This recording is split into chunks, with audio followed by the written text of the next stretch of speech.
Beyerdynamic has tried and true headphones.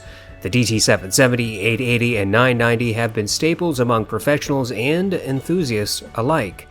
All three have very different sound signatures from each other and theoretically cater to different applications. But over the years, people have complained about all of these headphones. One of the major gripes is the non-detachable cable. The other, particularly for the DT990, is the harsh treble emphasis. Recently, Beyerdynamic released two more headphones. They call the new headphones the DT700 Pro X and the 900 Pro X. I asked my viewers which of the two headphones they wanted reviewed first. The overwhelming majority voted for the 900. The 900 Pro X costs $300.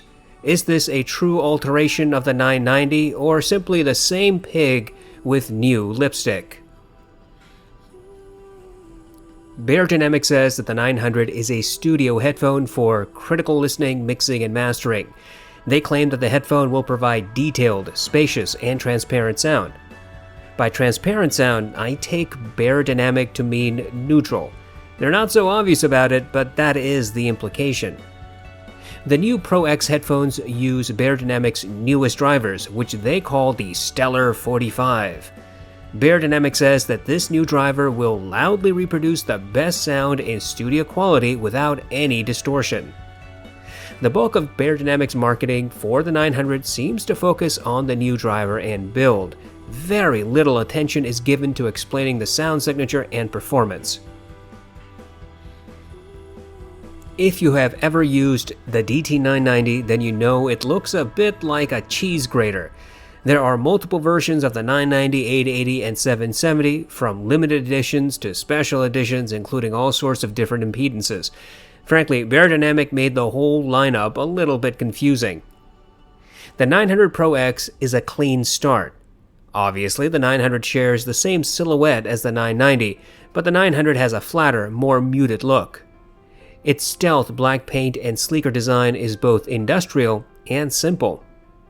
The headphones are built of metal and plastic. Beyerdynamic decided to use dense plastic for the ear cups. The yokes and headband are metal. The headphones are fairly light as well, probably thanks to the plastic housing. The ear pads are a new design. While they might look similar to the traditional DT series, they are not the same. In fact, the new ear pads have a completely different attachment system. This, I'm sure, has been patented and is unique to Beyerdynamic. Switching ear pads is quick and effortless. There seems to be plentiful cushioning on the ear pads. These are velour and soft to the touch. The headband is much improved from the DT990. The older model uses an off-the-shelf wraparound headband. It was cheap but effective. Now, with the 900, Beyerdynamic has implemented replaceable cushioning that looks and feels more premium. There is at least as much padding on the new headband as with the old headband. And my favorite update of all, a replaceable cable. Finally, the DT series comes into the 21st century. Well, at least the older versions. Kind of. The cable seems to be the same as the one used in the DT1990 and the 1770. It's mini-XLR. Beyerdynamic told me that you can use a balanced cable if you can find a replacement. The 900 comes with a nice carrying case and two cables. Unfortunately, Beyerdynamic did not include a set of spare ear pads. This is an annoying trend among headphone manufacturers, especially when they release a new proprietary ear pad. As far as I know, Beyerdynamic currently does not have replacement ear pads available for the 900 or the 700. As for comfort, I found the 900 to be fairly easy to wear. The clamping force is a little tight, tighter than the Hi X55 for example. The ear pads help mitigate the pressure, but you'll still feel it. Because this is an open back headphone, don't expect much noise isolation. But all things being equal, I can wear the 900 for about 2 to 3 hours without needing a break. Overall, the 900 is well built and comes with decent accessories. Everyone will have a different experience with comfort, but I don't think the 900 will be universally known as a comfortable headphone. Once again, another repeat problem with a big name manufacturer is that they refuse to provide replacement ear pads in the box. It's ridiculous, particularly in the 900's case, since these ear pads are proprietary and you can't currently buy replacements. This is penny-pinching short-sightedness if you ask me. I tested the 900 using numerous devices. This includes my Army ADI2 DAC, the Modi Liquid Spark Stack, and the NW-ZX507. I used the stock accessories. I listened to my test playlist on Amazon Music HD. The 900 is 48 ohms with a sensitivity of 100 decibels. Not the best, not the worst in this regard. What I can say is that you can drive the 900 using typical mobile devices without much trouble. But I think you will probably get a different experience using a dedicated amplifier. In my experience, an amp made the 900 sound a little bit clearer and more detailed. Moreover, as we will discuss in the next section, adding significant gain to the signal, that is, turning the volume knob well beyond reasonable levels, made a very obvious difference in the bass. It appears that the 900 has a slight sub-bass roll-off and a fairly neutral mid-bass. In Mountains by Hans Zimmer, the 900 recreated the rumble from the beginning of the song. However, this sounded distant, almost like it was a bit muffled. Transients seems about average, that is, as fast as the typical dynamic driver I've always heard. When the crescendo hit, the organ was audible, but it melded with the other instruments marginally. The rolling thunder effect was present and not overbearing. However, its reverberation was not obvious. When the vocals chimed in, they started from the back until they were shoulder to shoulder with the instruments. Sub-bass tended to meld with the mid-bass, resulting in about average clarity, maybe above average. In Conquer by Overwork, there's a rolling marble effect at the beginning. This is supposed to pan from right to left to center. The 900 did recreate the sound of rolling marbles, but only little of the panning. The sound remained mostly centered. There are multiple drums in this track, and the 900 rendered all of them. However, all drum strikes tended to meld with each other just slightly. Each drum strike was hard, but not sharp. It was more of a hard, thudding sound. I listened to several hip-hop songs, including Pure Water, Newpatek, Reel It In, and Uproar. With each song, the 900 made the subwoofer sound distant, like it was at the other end of a medium-sized room. Mid-bass was more obvious. Drum strikes were impactful. The vocals were 1 to 2 steps ahead of the instruments and retained their sparkle. I listened to my Sicario playlist. I used these songs to listen for any audible distortion. I pushed the headphones from low to excessive volumes. There was no audible distortion. I listened to all of my bass-centric songs again, this time with far higher volume. For example, I turned the volume knob on the Liquid Spark from about 9 o'clock on high gain to about 11 o'clock on high gain. The increased volume fundamentally changed the bass rendition. Sub-bass was more noticeable and closer to neutral. Of course, while this elevated the sub-bass so that it sounded closer to neutral, it also greatly emphasized everything else. The increased volume simply was not sustainable. Overall, the 900 has a sub-bass roll-off. This will evidently change with a considerable volume boost at the cost of comfortable listening. There is average separation of sub-bass from mid-bass. Mid-bass seems fairly neutral. The 900's mids appear to be close to neutral but marginally sibilant. In Orla Gartland's song Why Am I Like This, there's natural vocal grain and sibilance mixed into the track. The 900 presented both details. The vocal grain and sibilance appeared similar to what I hear on the Allo Audio S4X. The Aventone planar is closer to neutral in both regards. The difference between the planar and the 900 was not necessarily significant, but it was perceptible.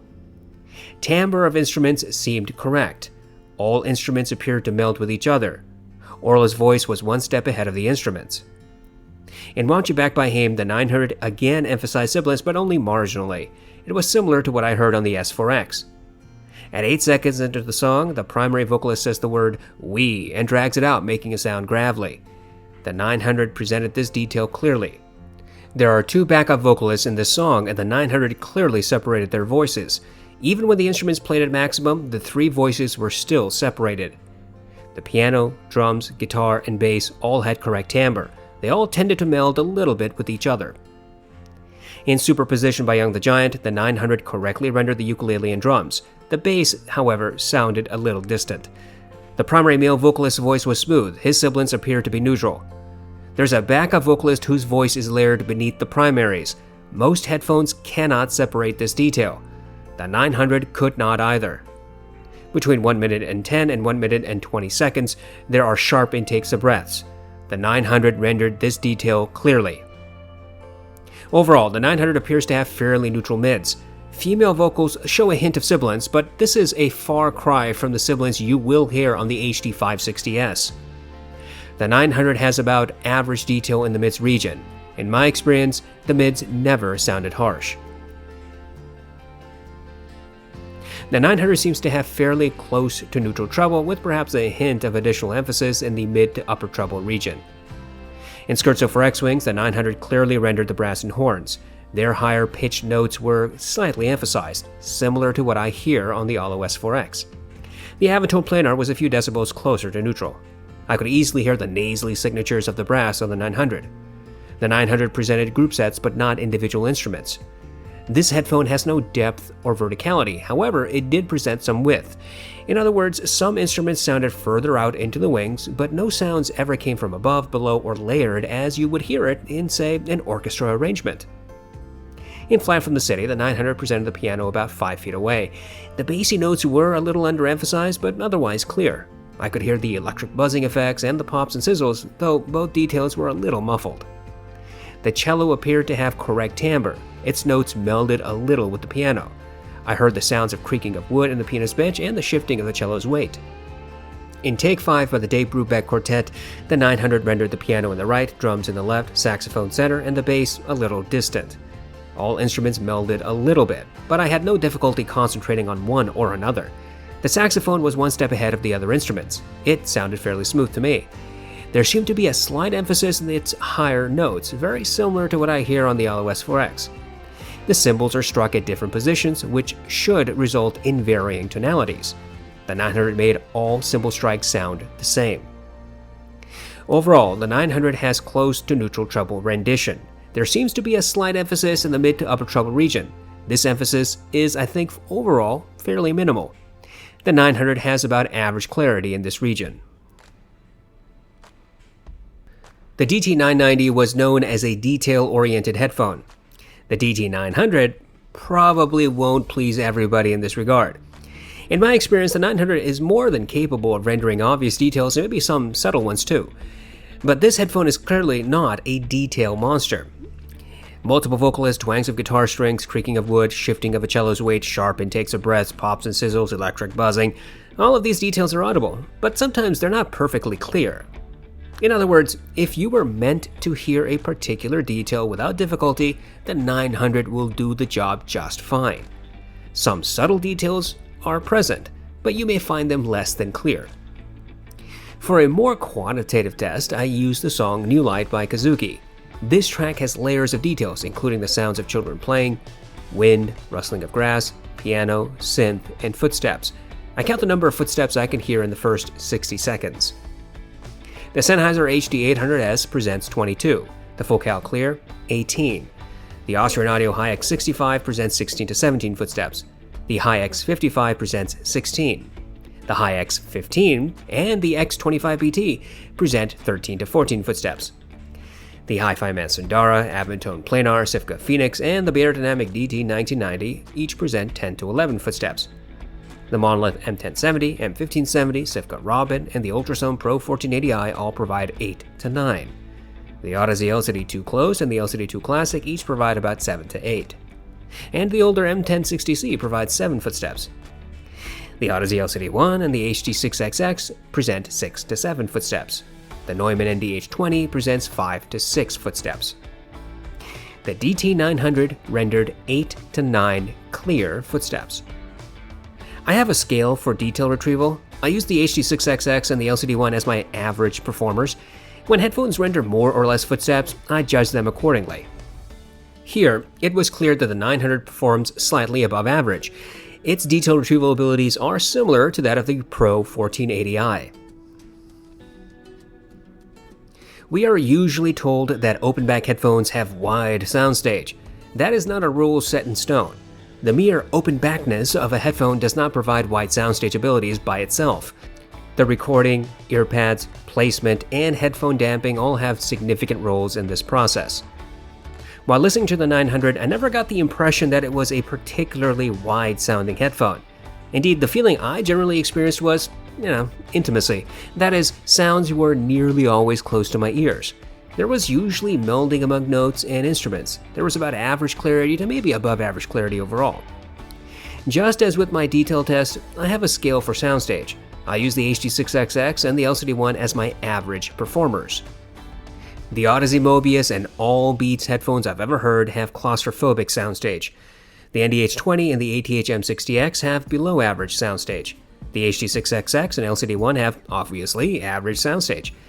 The Sifka Phoenix, Emotiva GR1, Ultrasound Pro 1480i have average to maybe above average soundstage, depending on the particular recording.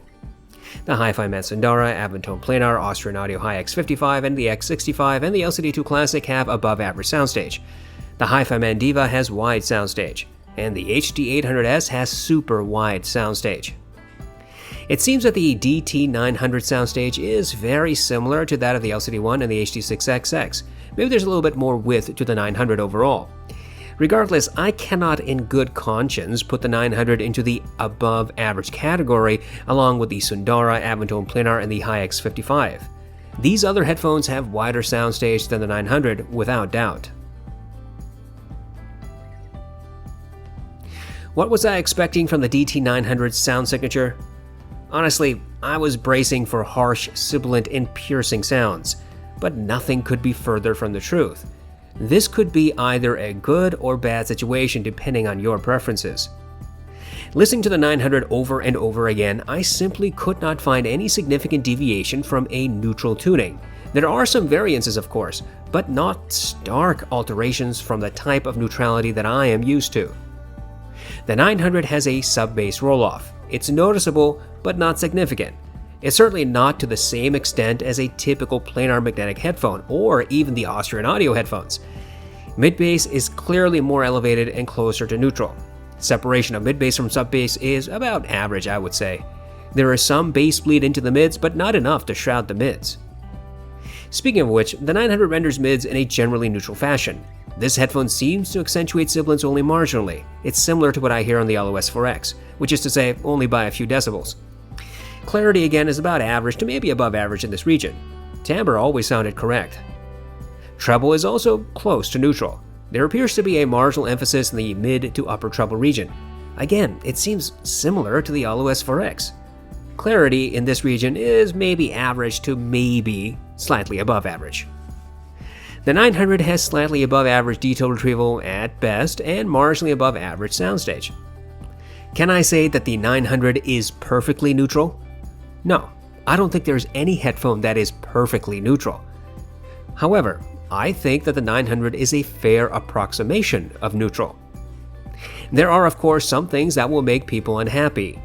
The lack of greater detail and clarity, separation, and soundstage might be deal breakers for some people. I can understand that. But for what Beyerdynamic calls transparent sound, I think you get pretty much close to that. I think it's fundamental that reviewers do actual A/B comparisons when they review gear. That's the only way to determine where products fit into the pantheon of ever-expanding options. Here, we will compare the 900 to 3 headphones. This includes the DT990, the 250 ohm variant. I took a poll of my viewers about whether I should use the 80 ohm or the 250 ohm, and the majority favored the 250 ohm version, so that's the one I bought. We will also compare against the DT1990 and the Allo Audio S4X. For these comparisons, I used the stock accessories. I plugged each headphone into a passive AB switch. That switch was used with the Modi Liquid Spark stack and my RME-80i2 DAC. I tried to volume match and listened to my test playlist on Amazon Music HD. The DT990 has a greater sub-bass roll-off than the 900, and it's a fairly noticeable difference. Transients is faster on the 990. Separation of sub-bass from mid-bass and overall bass clarity is more obvious on the 990. Mid-bass impact is similar, but I think the 900 might have just a tiny bit more of it, although this could just be imperfect volume matching. There's more bass bleed into the mids on the 900. The mids are closer to neutral on the 900. Both headphones emphasize vocal sibilance. However, the 990 has a greater sibilance push, and it emphasizes vocal grain. Vocals seem more forward, pushed into your ears on the 990. There is greater separation among mid-centric elements on the 990. The 900 presents mids more intimately closer to your ears. Both headphones emphasize treble. However, the 900 has a greater emphasis in the upper treble region. There's also more separation among treble instruments on the 990. Clarity in this region is also noticeably greater on the 990. The 990 presents more clarity overall. It offers more obvious rendition of details, though not necessarily more details. In other words, the 900 and 990 can recreate the same type and amount of detail. It's merely that the 990 usually presents them more clearly. In my detailed test, the 990 rendered 10 clear footsteps compared to the 900's 8 to 9 footsteps. The 990 has wider soundstage. I would categorize it as squarely in the above average range. The 900 is barely above average. The Allo S4X has greater emphasis in sub-bass than the 900. The difference, I think, is noticeable. Reverberation is marginally longer on the S4X. Separation of sub-bass from mid-bass is very similar. Bass clarity is ever so slightly more perceptible on the 900. Mid-bass impact is again similar. The mids are also very similar between these headphones. Vocal sibilance is hard to distinguish between the 900 and the S4X. Vocal grain is also alike. However, vocals appear to be a little bit closer to the ears on the S4X. Separation of vocals from instruments is a little clearer on the 900. Timbre of instruments is identical. It seems like the S4X has a bit more melding among instruments than the 900, but this was, I think, a slight difference. The treble is also very similar between the S4X and the 900. Both headphones accentuate treble a little in the mid to upper treble region. Going back and forth, it seemed that the 900 was just a tiny bit more emphatic. I'd guess by no more than a few decibels. All elements appeared closer to the ears on the S4X.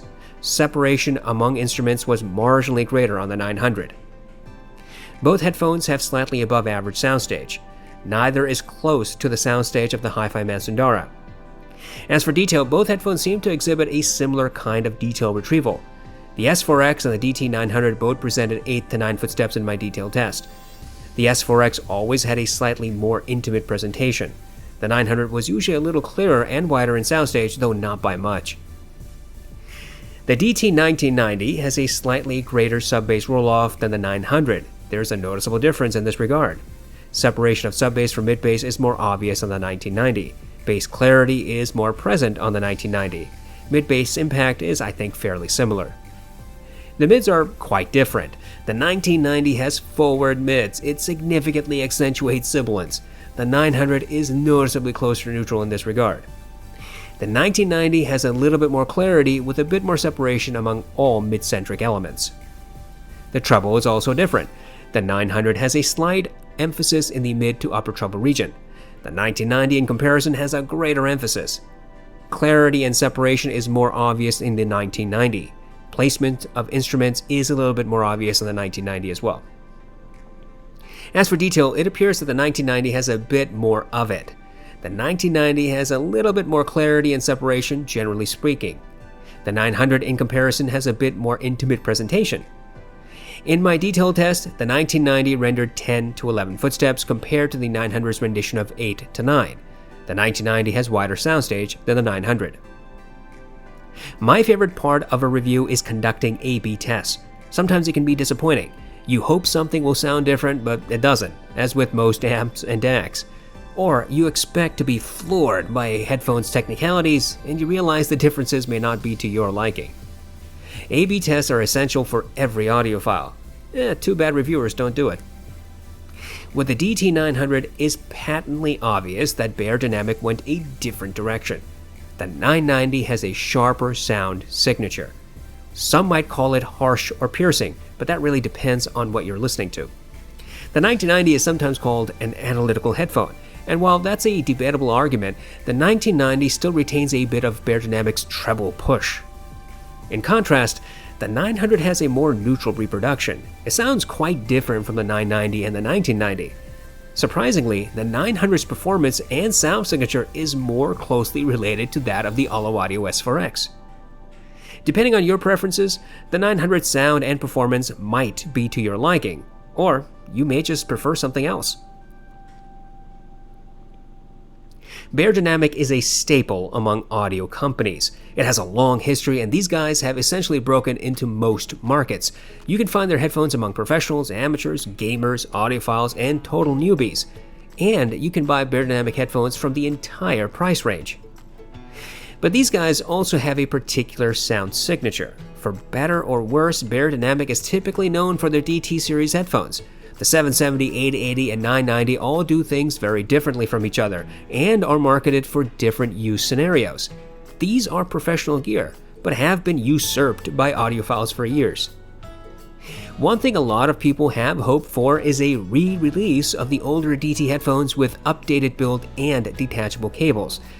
Beyerdynamic has yet to listen to customer feedback, a lot like Grado in that respect. Anyway, when the DT900 and the 700 were released, there was speculation about their tuning. Were these new headphones actual replacements of their older versions? We will talk about the 700 in a later review. As far as the 900 is concerned, look, if you were hoping for a DT990 sound signature, you are going to be very disappointed. The 900 is not a 990 replacement. Instead, the 900 is a different headphone altogether. Whether Beyerdynamic's new driver in the 900 is really all that different from the previous, I don't know. There's too much marketing nonsense to decipher the truth. However, the tuning of the 900 was surprisingly different from my own preconceptions. The 900, in my estimation, is a fairly neutral headphone. It has a noticeable but not significant sub-bass roll-off. Mid-bass is close to neutral. Separation of sub-bass from mid-bass is about average to maybe above average, I would say. The mids are close to neutral as well, but there's also a slight emphasis in vocals, which results in sibilance emphasis for female artists. Treble has a marginal emphasis from the mid to upper treble region. The 900 does not break new ground in clarity, separation, detail, or soundstage, but it does a perfectly competent job. You won't have trouble hearing obvious details, but subtle, nuanced details might be less than apparent. When you compare the 990 to the 900, you can immediately tell the difference. The 990 is simply a more analytical headphone. The 900, by contrast, is probably more faithful of your music's rendition. This brings us to value. At $300, the DT900 has to convince people to switch from their older DT series headphones. If you already have the 990, is the 900 an upgrade? Well, that depends. If you don't want the 990's harsh and treble emphasis, then the 900 might be a good alternative among many others. If you want precise analytical dissection of music, then the 900 is not going to cut it. You may want to look at headphones that were created for that purpose, like the Austrian Audio stuff. But Beyerdynamic did create a more neutral headphone than what I was personally expecting. Like some of you, I assumed that the 900 would be a spin-off of the 990. Well, it isn't. Is it value? Yeah, I think it might be. My go-to headphones for determining sound signature and particularly neutrality are the Avantone Planar, Audeze S4X, and the HD6XX. I was a little bit surprised to find that the 900 fairly closely matches what I hear on the S4X. It's not a perfect overlap, of course, but there are more similarities than dissimilarities, if you ask me. I could happily use the 900 as another benchmark for testing neutrality. But that might not be your cup of tea. If you're sensitive to sibilance or treble, then the 900 might annoy you. If you want wide soundstage and more clarity, then the 900 may leave you less than enthusiastic. In my lengthy testing period, using various gear and comparing against alternatives, I found that the 900 is a perfectly usable headphone. It's really hard to find a neutral headphone under $400. There are some that come close, but there's always a catch. For example, the One Audio Monitor 60 that I recently reviewed is close to neutral, but its build might be a huge put-off. The HD6XX is one alternative, but while it's close to neutral, it's not exactly the clearest or widest sounding headphone. Considering the balancing act we have to do, the DT900 seems to offer a reasonable middle ground. You get fairly neutral sound, but sturdy build and a little above average detail and clarity. You will need to decide if the DT900 is a headphone that will work for you.